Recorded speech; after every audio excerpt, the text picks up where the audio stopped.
to make this film?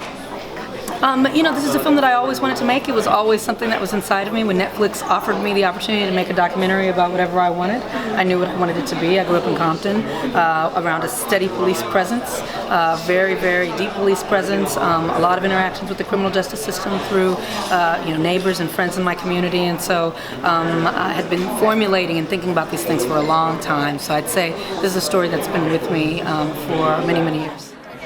We didn't choose it because it's a documentary. We chose it because it's a great movie that happens to be a nonfiction film.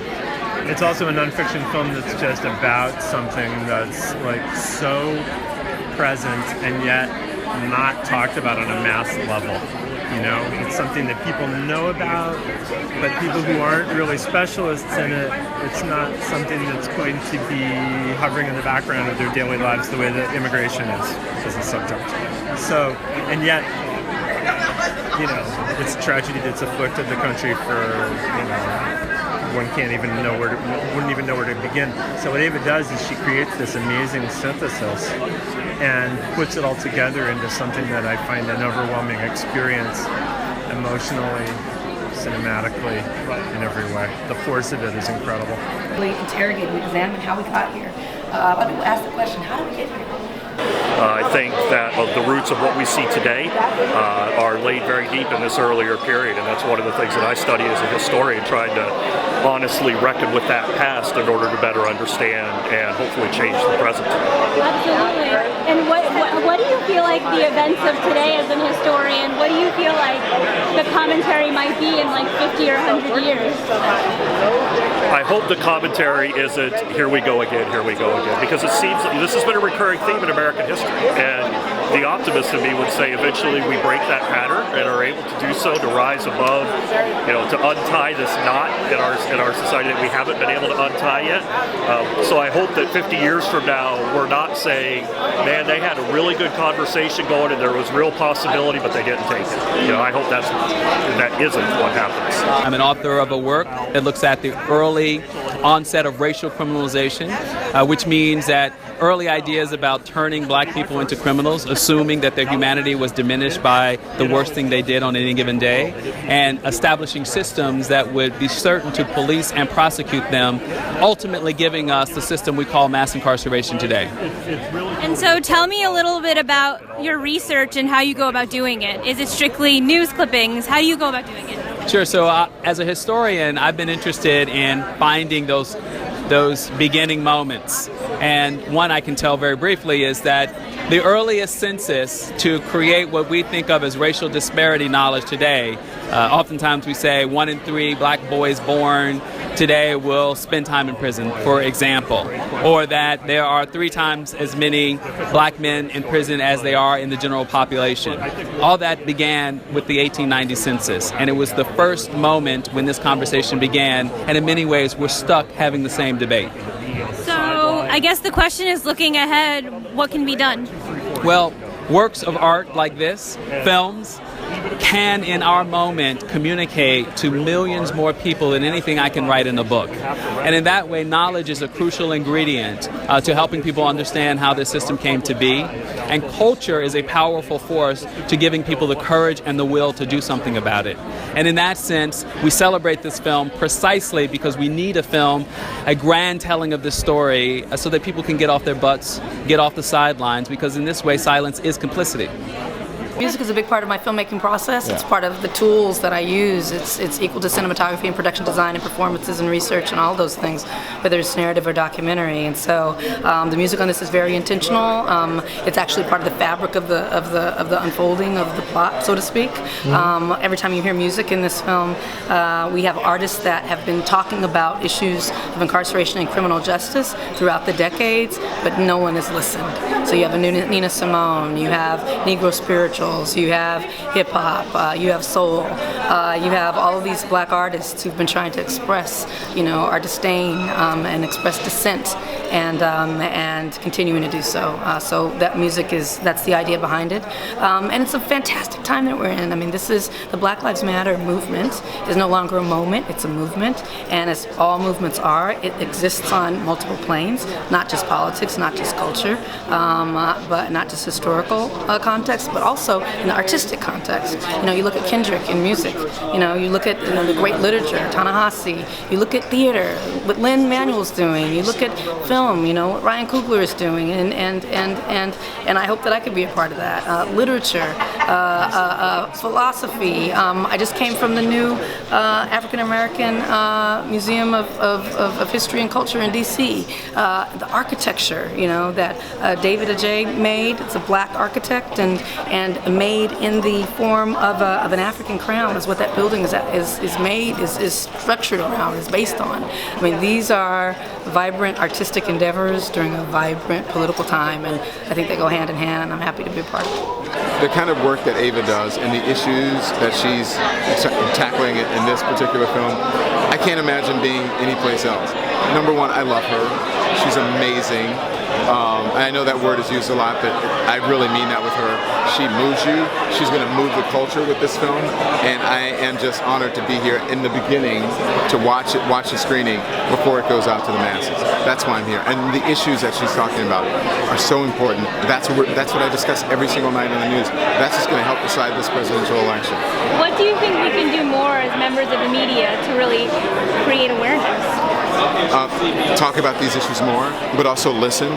As journalists, just listen to what people are saying and have those people on as much as possible. But also, you should have people on who can make a difference when it comes to these issues, lawmakers, and get them in a room or on the same program or in the same story with the people who are fighting for it and with the average person who wants change, and get them to listen to those people.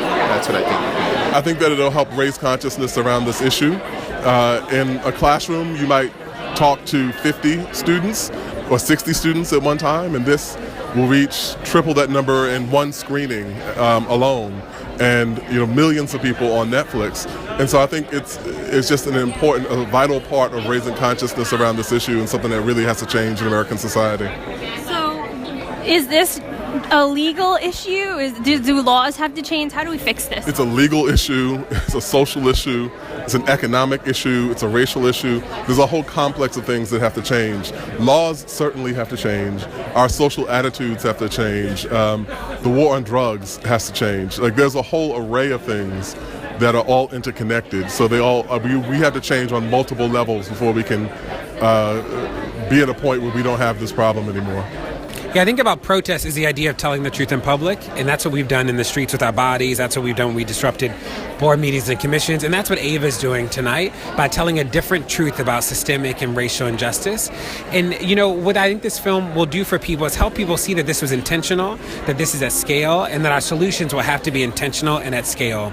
Ava has been an incredible storyteller in Blackness, and I think this film is just another addition. I love Ava DuVernay.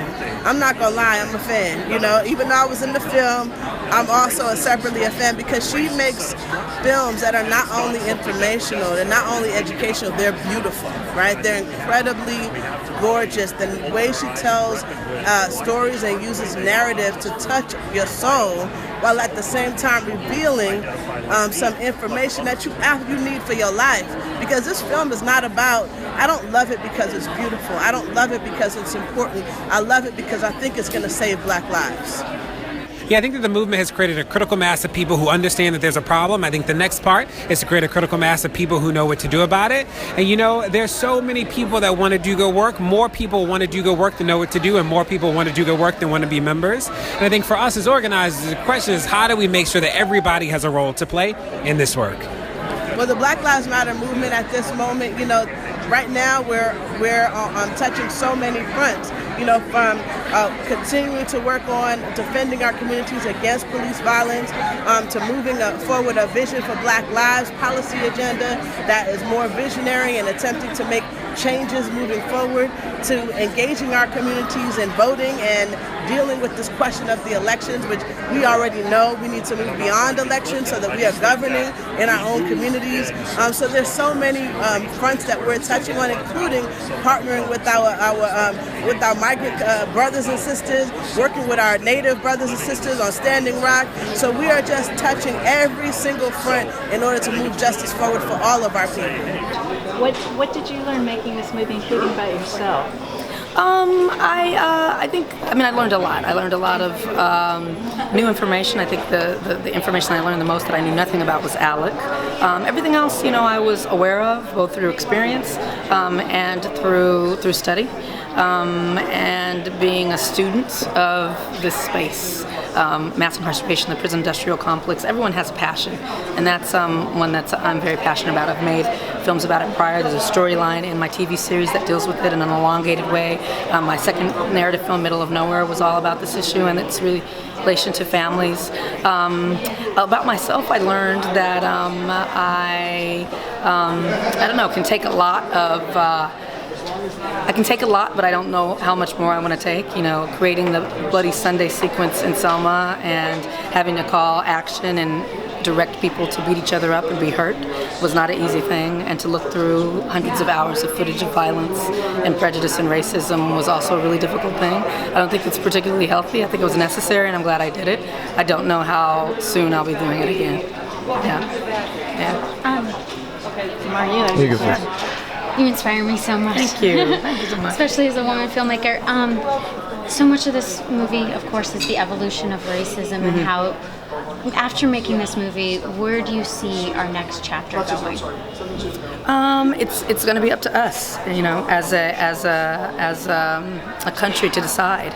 My hope is that, on Netflix, more people would see it than if it was in a theater, and that it'll spark conversation, especially as we go into our elections, that we interrogate and really demand answers from the candidates as to what they're going to do to assist us in what we as a country decide that we want.